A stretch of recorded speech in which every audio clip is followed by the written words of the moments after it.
Warahmatullahi wabarakatuh. Kan ini dari proses juga kuliah praktik dan pelajar kami izin memperkenalkan diri. Yang pertama-tama dari saya sendiri, saya Joyce dan Kalestri dengan NIM akhir 090. Saya Nabila Sani Daniswari dengan NIM akhir 152. Saya Vinauri Silmi dengan NIM akhir 163. Saya Naila Fradi Sabina dengan NIM akhir 179. Saya Nikade Almar Noviandari dengan NIM akhir 201.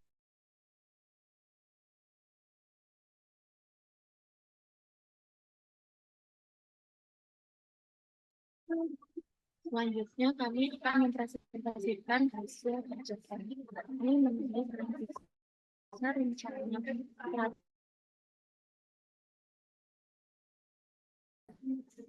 Next, berikut adalah anggota dari tim pada kami.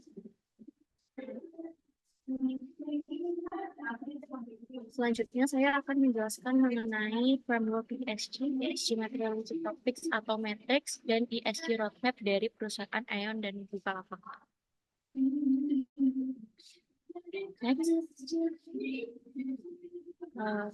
Pertama, saya akan menjelaskan mengenai aspek framework ESG, aspek governance. Jadi, pada peran manajemen puncak dan direksi dalam menilai dan mengelola risiko dan peluang. Permasalahan lingkungan hidup termasuk yang berkaitan dengan iklim, alam, dan daur ulang sumber daya merupakan permasalahan yang menyangkut keberlanjutan perusahaan dan juga berkaitan dengan keberlanjutan ekonomi dan masyarakat secara luas. Dalam kapasitasnya, perusahaan ini mengawasi lebih dari 300 perusahaan yang tergabung dalam grup bidang retail, pengembangan pusat perbelanjaan, keuangan, jasa, dan bidang lainnya. CEO Grup Aeon sendiri bertanggung jawab atas langkah-langkah untuk mengatasi masalah lingkungan yang diambil oleh masing-masing perusahaan afiliasi. Next. Selanjutnya, pada aspek yang kedua, aspek climate related strategies. Terdapat 3 poin. Poin yang pertama mengenai analisis skenario untuk memenuhi target 1,5 Celsius. Kegiatan usaha Aeon didukung oleh kegiatan pengadaan produk dan operasional toko. Terkait isu iklim, pada dasarnya adalah isu tentang bagaimana memvisualisasikan dan mengurangi dampak gas rumah kaca yang dilakukan pada tahap pengadaan atau penyimpanan. Lalu pada poin yang kedua mengenai cakupan resiko dan peluang terkait perubahan iklim. Semua perusahaan grup Aeon di Jepang dan di luar negeri berada dalam lingkup resiko dan peluang terkait perubahan iklim. Dari perspektif manajemen risiko, perusahaan dan pemasok yang membentuk rantai pasokan juga diikutsertakan dalam usaha ini. Dan poin yang ketiga, dampak finansial dan strategis yang signifikan terkait perubahan iklim. Terdapat 2 kemungkinan, yaitu kerugian langsung dan kerugian tidak langsung. Kerugian langsung merupakan perkiraan kerusakan maksimum yang disebabkan oleh peristiwa terkait iklim seperti bencana alam yang akibatkan hancurnya fasilitas toko atau kerusakan pada inventaris produk dan melebihi 1% dari keuntungan operasional, serta dikatakan memiliki dampak finansial dan strategis yang signifikan. Dan jika kerugian tidak langsung, itu perkiraan durasi gangguan terhadap operasional dan aktivitas bisnis karena penutupan toko atau gangguan pada jaringan bisnis sekitar 1 minggu, maka kerugian tersebut dikatakan memiliki dampak finansial dan strategis yang signifikan. Next. Selanjutnya, aspek nature-related strategies. Dari yang terdapat 2 poin. Yang pertama, yaitu proses untuk mengidentifikasi dan merespon ketergantungan, dampak, resiko, dan peluang yang berhubungan dengan alam, dan dampak finansial dan strategis yang signifikan terkait dengan alam. Next. Dan yang terakhir ada pada aspek risk management, risk and impact management, yakni mengenai pengelolaan risiko dan dampak sehari-hari ditangani berdasarkan per perusahaan dan per departemen. untuk resiko yang tidak dapat dikelola oleh masing-masing perusahaan. Misalnya, resiko yang disebabkan oleh faktor eksternal seperti konflik di area pengadaan produk, sebagian besar kemungkinan kerusakan akibat bencana alam yang tidak normal, serta resiko dan dampak yang disebabkan oleh produk, fasilitas, dan layanan yang dimiliki bersama perusahaan grup. Komite Manajemen Risiko mengambil keputusan mengenai kebijakan respon dan berupaya untuk memprediksi dan mencegah risiko serta dampak. Next. Selanjutnya pada aspek ESG Materiality Topics atau metrik, di sini udah ada tabel mengenai metrik dari perusahaan Aeon sendiri, dan topik materialitasnya itu termasuk mengenai pengurangan emisi karbon, pengelolaan limbah dan daur ulang, kepatuhan terhadap regulasi dan standar lingkungan, kesehatan dan keselamatan kerja, keberagaman dan inklusi, serta tata kelola yang baik dan etika bisnis. Pada ESG Roadmap perusahaan Aeon terdapat 3 aspek. Pada aspek environmental itu terdapat 5 poin. Yang pertama ada Green Transformation Initiative, Sustainable Procurement, Reduction of Carbon Footprint, Recycling Programs, dan Sustainable Agriculture. Dan pada poin sosial, aspek sosial itu ada Community Engagement, Employee Diversity and Inclusion, Health and Wellness Initiatives, Educational Programs, terus ada support for vulnerable population. Dan pada aspek governance terdapat Board of Directors and Governance Structure, Risk Management, Ethical Business Practice, Stakeholder Engagement, dan Sustainability Reporting. Next. Nah, selanjutnya membahas mengenai analisis framework ESG perusahaan Bukalapak pada aspek governance. Yang pertama, terdapat struktur tata kelola. Artinya struktur tata kelola Bukalapak itu terdiri dari yang tertinggi ada rapat umum pemegang saham, Dewan Komisaris BOC, Direksi BOD, dan GMS memiliki kekuasaan khusus sesuai dengan hukum dan anggaran dasar perusahaan. BOC bertanggung jawab atas pengawasan umum dan memberi nasihat kepada BOD yang memiliki otoritas penuh pada operasi perusahaan. Yang kedua, terdapat manajemen risiko. Jadi Bukalapak itu mengadopsi manajemen risiko sesuai dengan ISO 31.000 tahun 2018 untuk mengidentifikasi, menilai, dan mengelola risiko di seluruh lini bisnis. Dan untuk pendidikan dan pelatihan, itu perusahaan secara konsisten mengadakan seminar, lokakarya, dan training untuk meningkatkan kompetensi karyawan dalam praktik bisnis berkelanjutan. Dan pada poin sosial itu terdapat keberagaman dan inklusi, pemberdayaan UMKM, keterlibatan komunitas. Dan pada aspek environmental terdapat pengelolaan dampak lingkungan, komitmen terhadap ESG, dan upaya penurunan emisi. Next. Nah, pada aspek ESG materiality yang environmental itu terdapat 5 poin. Yang pertama ada pengurangan jejak karbon. Jadi Bukalapak berkomitmen untuk mengurangi jejak karbon melalui berbagai inisiatif seperti penggunaan energi terbarukan dan efisiensi energi dalam operasionalnya. Terdapat pengelolaan limbah elektronik. Ini mengimplementasikan program pengelolaan limbah elektronik mengurangi dampak negatif untuk lingkungan. Dan ada inisiatif hijau, penggunaan bahan ramah lingkungan, dan pendidikan dan kesadaran atas lingkungan. Next. Dalam aspek sosial itu terdapat 5 poin juga. Yang pertama, kesejahteraan karyawan, pemberdayaan terhadap UMKM. Jadi melalui platformnya Bukalapak itu memberdayakan UMKM di seluruh Indonesia dengan memberikan training ke pasar yang lebih luas dan finansial juga untuk membantu UMKM itu berkembang. Lalu kepatuhan terhadap hak asasi manusia, inklusi digital seperti menjalankan program-program untuk meningkatkan inklusi digital agar lebih mudah diakses oleh banyak orang, terutama di daerah terpencil. Dan yang terakhir, kontribusi kepada komunitas. Next.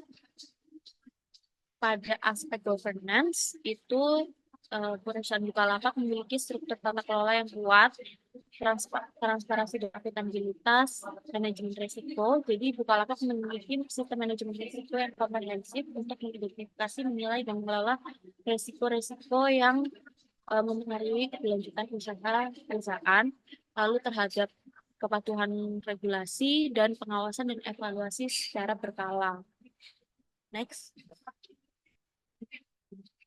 Dan pada ESG roadmap perusahaan Bukalapak, pada aspek environmental terdapat 5 poin juga, yakni yang pertama ada plastic pay initiative, emissions inventory check, akar kebaikan inisiatif, collaboration with WWF, carbon trading opportunities workshop. Lalu untuk aspek sosial ada empowering SMEs, ESG networking and discussion events, training programs, Sinau initiative, dan community engagement programs. Dan pada aspek governance terdapat ESG Task Force, Honorary Report, ESG Ambassador, the Annual ESG Performance Assessment, dan yang terakhir ada research. Next. Selanjutnya yaitu gap analysis antara Bukalapak dan Ion. Next. Yang pertama ada standar yang digunakan. Pada perusahaan Bukalapak ini menggunakan standar SDG, yaitu pada laporan Bukalapak menggunakan seluruh standar SDG di mana terdapat penjelasan langsung di samping kiri laporannya. Pada aspek lingkungan, Bukalapak berfokus pada penanganan perubahan iklim dan ekosistem daratan di mana Bukalapak berinisiatif dalam pelestarian lingkungan yang berkolaborasi dengan PT Bank Negara Indonesia. Bukalapak juga menerapkan program Sinau, di mana Bukalapak mengedukasi dan memilih para mitra Bukalapak yang tinggal di daerah padat penduduk di Jawa Barat. Pada sisi sosial, Bukalapak juga menerapkan SDG nomor 4, yaitu pendidikan yang berkualitas. Bukalapak juga mengadakan serangkaian edukasi untuk mitra Bukalapak dan pengedukasian UMKM yang tergabung dalam ekosistem Bukalapak. Sebagai upaya kemajuan teknologi, Bukalapak juga memperkenalkan platform digital gratis. Tidak hanya itu, pada aspek governance, Bukalapak juga menerapkan SDG nomor 9, yaitu industri, inovasi, dan infrastruktur, di mana Bukalapak sendiri mengalokasikan biaya yang cukup besar untuk mendukung pengembangan dan ketersediaan talenta perempuan. Next.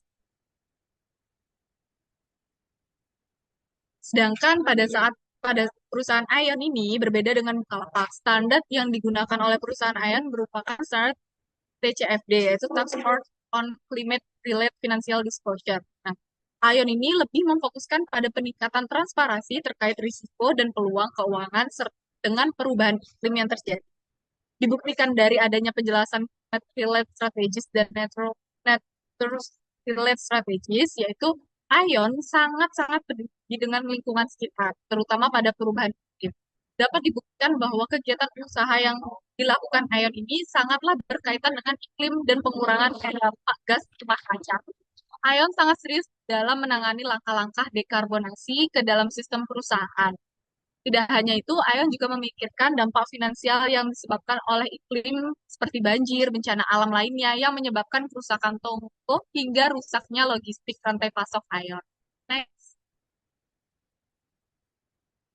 Dari kedua tersebut, terdapat gap analisis di antaranya, yaitu perusahaan Bukalapak menggunakan SDG dan Ion menggunakan TCFD. Terdapat perbedaan yang dapat dilihat, yaitu pada Bukalapak lebih berfokus pengentasan kemiskinan, ketahanan pangan, dan kesenjangan sosial. Bukalapak juga menetapkan target untuk pembangunan keberlanjutan yang menurunkan kontribusi mereka terhadap pembangunan, khususnya di Indonesia. Namun, pada laporan Ion yang menggunakan TCFD ini, Ion meningkatkan transparansi terkait risiko dan peluang keuangan dengan perubahan iklim, seperti risiko iklim, strategi, adaptasi, dan mitigasi emisi karbon. Fokusnya lebih ke bagaimana perusahaan mengelola dampak perubahan iklim terhadap operasi dan keuangan mereka.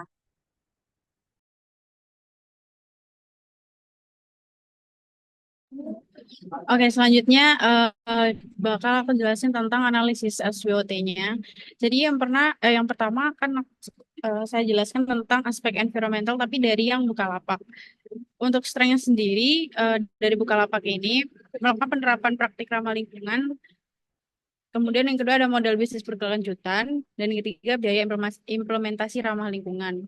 Kelemahannya sendiri terdapat pada keterbatasan sumber daya, kurangnya kesadaran konsumen, dan persaingan dari perusahaan lain. Kemudian dari opportunity-nya sendiri, yang pertama ada hubungan dari pemerintah, kemudian ada inovasi teknologi, yang ketiga peningkatan permintaan produk ramah lingkungan. Untuk ancamannya sendiri, yang jelas dari ada perubahan iklim, kemudian peraturan lingkungan yang lebih ketat atau regulasi, kemudian yang ketiga ada persaingan dari perusahaan lain juga. Boleh next.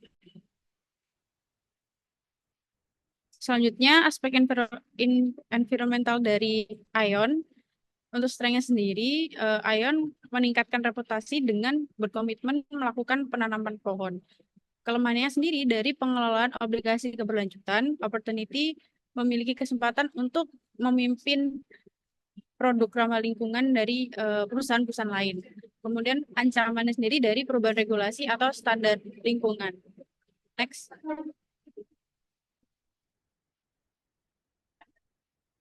Kemudian ada aspek sosial dari Bukalapak. Yang pertama, strength-nya pemberdayaan UMKM, inisiatif CSR yang sangat aktif, kemudian komunitas pengguna yang sangat luas. Untuk kelemahan sendiri, ada biaya implementasi program sosial, kesadaran sosial yang tidak merata, dan terakhir komunikasi internal. Opportunity sendiri ada kerjasama dari kemitraan dengan LSM. Yang kedua, peningkatan dukungan dan insentif dari pemerintah. Yang ketiga, peningkatan kesadaran dan permintaan dari konsumen. Ancamannya sendiri ada pada perubahan politik dan regulasi yang jelas. Yang kedua, kepuasan pemangku kepentingan. Karena pasti pemangku kepentingan ini memiliki ekspektasi tersendiri untuk perusahaan. Ya. Yang ketiga, persaingan dengan perusahaan lain. Next. Aspek sosial dari ION sendiri, yaitu yang pertama strength obligasi keberlanjutan yang meningkatkan masuknya investor, kelemahannya dari penerbitan obligasi keberlanjutannya, opportunity-nya peningkatan kesadaran masyarakat dan konsumen, ancamannya terdapat pada krisis sosial atau ekonomi, yang kedua peningkatan ekspektasi dari pemangku kepentingan, hampir sama dengan Bukalapak. Next.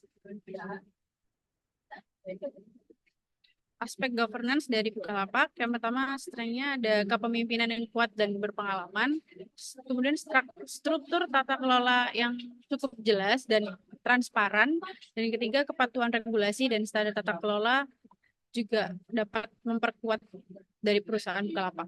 Kemudian kelemahannya sistem pengukuran kinerja yang kurang matang, kompleksitas struktur organisasi, dan keterbatasan dalam pelatihan tata kelola. Opportunity sendiri penggunaan teknologi terbaru, kolaborasi dengan perusahaan dengan tata kelola yang hampir sama, relevan dengan Bukalapak. Kemudian ketiga, peningkatan kesadaran pemangku kepentingan. Untuk ancamannya sendiri terdapat pada tekanan dari pemangku kepentingan atau ekspektasi dari pemangku kepentingan. Yang kedua, resiko perubahan regulasi. Next. Untuk ION sendiri di aspek governance-nya ada kekuatannya pada kode etik dan kebijakan internal yang cukup ketat. Kemudian grup yang bersinergi, kelemahannya pada kompleksitas operasional dan pengelolaan otonom, opportunity yang meningkatkan daya saing, dan ancamannya terdapat pada resiko perubahan regulasi, kedua persaingan dari perusahaan lain. Boleh next?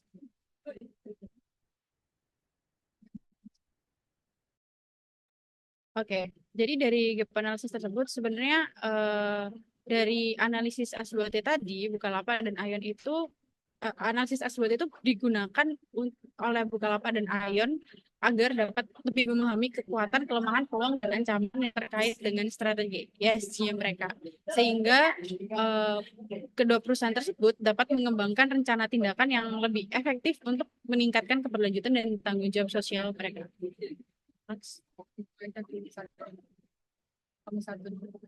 Oke, kemudian selanjutnya ada analisis pemilihan topik ESG dari Bukalapak. Jadi Bukalapak ini kan salah satu startup ya yang ada di Indonesia yang dia memfokuskan pada perkembangan ekonomi dan pemberdayaan UMKM yang sedang digalakkan akhir-akhir ini di Indonesia. Nah, laporan Bukalapak sendiri tuh banyak membahas tentang inklusi keuangan, pemberdayaan UMKM, dan inisiatif lingkungan. Tidak hanya itu, Bukalapak juga ingin mengejar target tujuan perusahaannya, namun Bukalapak juga sebagai fasilitas yang dapat membangun dan memberdayakan UMKM di Indonesia. Next. Selanjutnya yaitu pada perusahaan ION. Nah, pada perusahaan ION sendiri, ION ini mementingkan isu-isu yang lebih utama pada saat zaman sekarang. ION fokus membahas hal-hal yang berdampak pada keberlangsungan perusahaan. Hal-hal yang sering dibahas ION yaitu pengurangan emisi karbon, kepatuhan terhadap regulasi dan standar lingkungan, pengelolaan limbah dan daur ulang, kesehatan dan keselamatan kerja untuk ketenaga kerjaan, tata kelola yang baik, dan keberagaman. Ayon banyak membahas mengenai ketenaga kerjaan, tata kelola, dan lingkungan sebagai pengaruh dari keberlangsungan usahanya Ayon. Ayon juga serius dalam menangani perubahan iklim dan berkontribusi dalam mitigasi perubahan iklim saat ini. Next. Gap analisis antara topik Ayon dan Bukalapak ini sangat berbeda ya teman-teman. Ayon ini sangat fokus pada keberlanjutan lingkungan dan mitigasi perubahan iklim, serta memprioritaskan inovasi dan daya saing melalui keberagaman tenaga kerja dan tata kelola yang baik. Mereka bertanggung jawab terhadap kepercayaan dan transparansi dalam bisnis mereka. Di sisi lain, Bukalapak ini lebih berfokus pada pemberdayaan UMKM dan inklusi ekonomi di Indonesia dengan tujuan menciptakan pertumbuhan ekonomi yang lebih adil dan inklusif. Meskipun Bukalapak juga mementingkan isu lingkungan, fokus utamanya tetap pada masalah sosial dan ekonomi di dalam negeri Indonesia. Meskipun Bukalapak ini jarang membahas mengenai eh, emisi lingkungan di sekitar, pada pernyataannya ini dikatakan bahwa topik Ayon lebih luas dan lengkap daripada Bukalapak. Dikarenakan Ayon ini membahas berbagai macam isu, tidak hanya pada aspek ekonomi, di lingkungan Ayon juga, namun Ayon juga ikut serta dalam keberlangsungan perusahaan dalam berbagai aspek lingkungan, tata kelola, dan ekonomi. Next.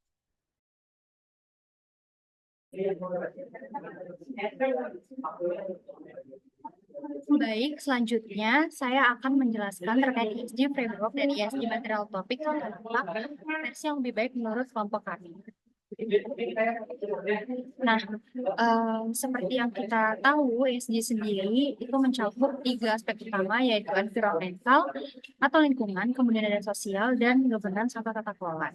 Nah, pada tahun 2022 sendiri, Bukalapak telah mengambil beberapa langkah penting dalam setiap aspek ESG-nya.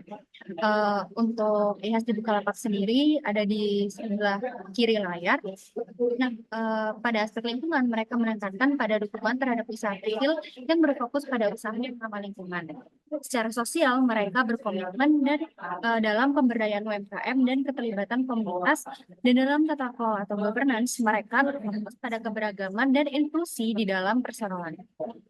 Nah, meskipun banyak inisiatif yang baik ESG Framework Bukalapak tahun 2022 ini, namun ada beberapa hal dari kami yang diharapkan dapat menyempurnakan ESG Framework yang sudah ada. Seperti untuk di sebelah layar kanan, itu adalah ESG Framework menurut kelompok kami, versi yang lebih baik. Nah, untuk aspek yang pertama, environmental atau lingkungan, di sini kami membuat goals lingkungan usaha yang sejahtera sesuai target internasional dan nasional. Hal ini dapat dicapai dengan inisiatif Net Zero Emission sebagai upaya mengatasi perubahan iklim dan memenuhi target internasional serta nasional dalam pengurangan emisi. Tidak hanya itu, juga bisa melalui pengelolaan limbah elektronik dan plastik. Karena ESG yang sebelumnya hanya membahas terkait pengelolaan limbah elektronik saja. Di sini kami tambahkan dan plastik juga. Karena sebagai platform retailing, Bukalapak berperan penting dalam mengurangi limbah elektronik dan plastik. Untuk di aspek selanjutnya, yaitu aspek sosial. Di sini kami menekankan pada kesejahteraan dan kesehatan karyawan, karena yang di ESG sebelumnya atau di ESG original Bukalapak sendiri hanya pemberdayaan UMKM dan komunitas lokal saja. Di sini kami ingin menekankan kesejahteraan dan kesehatan karyawan karena karyawan yang sehat dan sejahtera dapat meningkatkan produktivitas dan loyalitas kepada perusahaan. Lalu di aspek selanjutnya yaitu tata kelola atau governance. Di sini kami untuk menghadapi segala tantangan di masa depan, maka kami ingin menekankan tata kelola yang berkelanjutan bagi Bukalapak sendiri dengan transparansi dan akuntabilitas dalam laporan keberlanjutannya dan pengelolaan risiko kepatuhan. Di sini kami menekankan untuk penambahan bahwa pada pengelolaan risiko dan kepatuhan untuk mengurangi risiko operasional dan hukum melalui kepatuhan yang ketat. Nah, dengan adanya framework yang lebih baik ini akan membawa banyak manfaat bagi Bukalapak sendiri menuju masa depan yang lebih berkelanjutan dan bertanggung jawab. Untuk penjelasan yang lebih rinci terkait material di topics dari goals SGDs yang ada di ESG framework ini akan dijelaskan oleh rekan saya di slide berikutnya.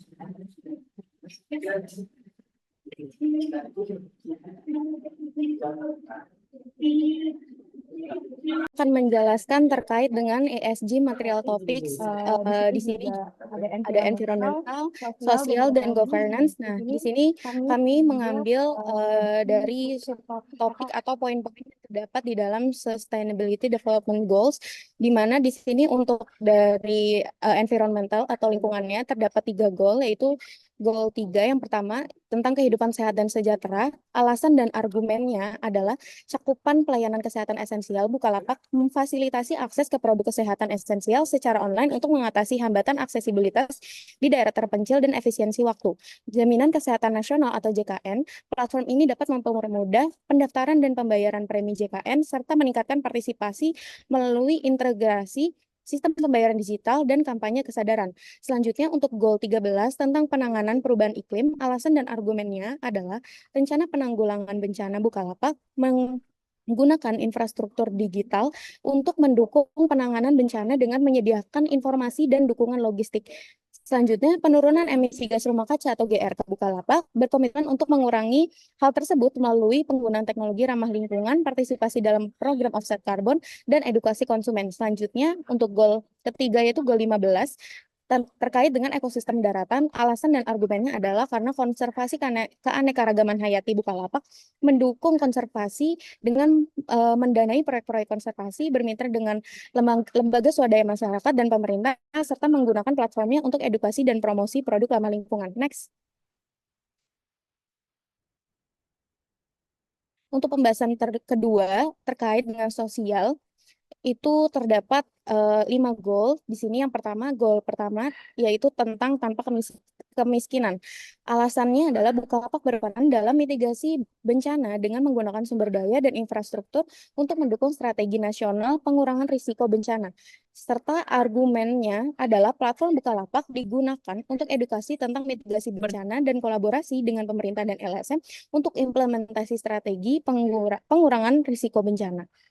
Untuk goal keempat terkait dengan pendidikan berkualitas. Alasannya, akses terhadap pendidikan berkualitas meningkatkan kualitas hidup dan mengembangkan SDM yang lebih baik. Argumennya, Bukalapak dapat menyediakan kursus online dan beasiswa untuk mendukung pendidikan berkualitas serta pengembangan institusi pendidikan. Next.